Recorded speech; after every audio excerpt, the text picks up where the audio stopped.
गुण ब्रह्मा से उत्पत्ति, सतगुण विष्णु से सती थी और तमगुण शिव से जो संहार। ये जो कुछ भी हो रहा है इसका मुख्य कारण तो ये गीता ज्ञान दाता काल है, जो श्री कृष्ण के शरीर में भूत की तरह प्रवेश करके प्रेत की तरह बोल रहा था। क्योंकि इस काल भगवान को श्राप लगा हुआ है 1 लाख मानव शरीरधारी प्राणियों को नित आहार करने का, खाने का, जिसके कारण ये अपने तीनों पुत्रों से ये अपना ये आहार तैयार करवाता है।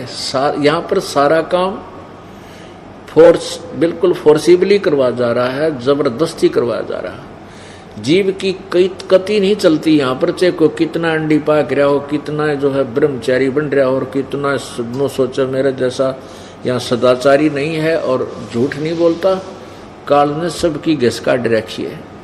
यहाँ जो उत्पत्ति विषय है, जो बच्चे उत्पन्न करने की जो बीमारी इसने ला रखी है, जीव के बस का नहीं इसको रोक सके, चाहे कितनी बात बना ली। जिसको हम भगवान माना करते हैं, ब्रह्मा विष्णु महेश जैसे, इनकी देख लो कि कहानी है, इनको पढ़ ले तो आदमी की आंखें खुल जाएं। तो ये काल इनको भी नहीं बख्शता। तो ये जो क्रिया ये करवा रहा है उत्पत्ति, और ये यहाँ सती थी एक दूसरे मोह ममता जकड़ रखा हमारे को। हमें पता है कि कल मृत्यु होगी तो हमारे साथ ना को कार चले, ना कोठी चले, ना कोई बेटा चले, ना बेटी चले, लेकिन हमारे बस की बात नहीं। चाहे कितनी बात बना ला और कितना सहनशील आदमी दिखता हो, एक समय इतना क्रोध हो जाएगा मन माने वो बिल्कुल अपने से बाहर हो जाता है। तो ये सब क्रिया कहते हैं, ये जो कुछ भी हो रहा है इसका मुख्य कारण ये काल है।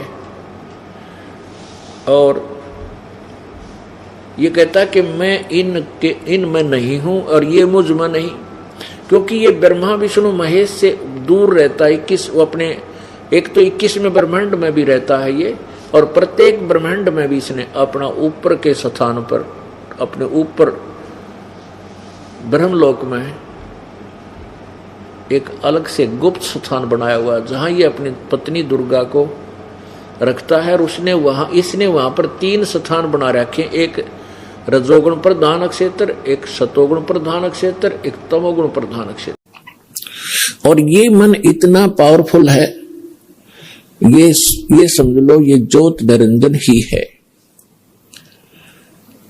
और ये ब्रह्मा विष्णु महेश के भी वश नहीं, तो जीव की औकात आपकी।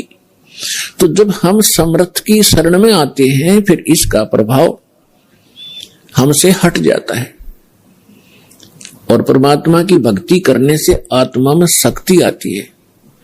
और फिर इस मन की वो बेमतलब की बकवादों को आत्मा रिजेक्ट कर देती है दृढ़ता के साथ।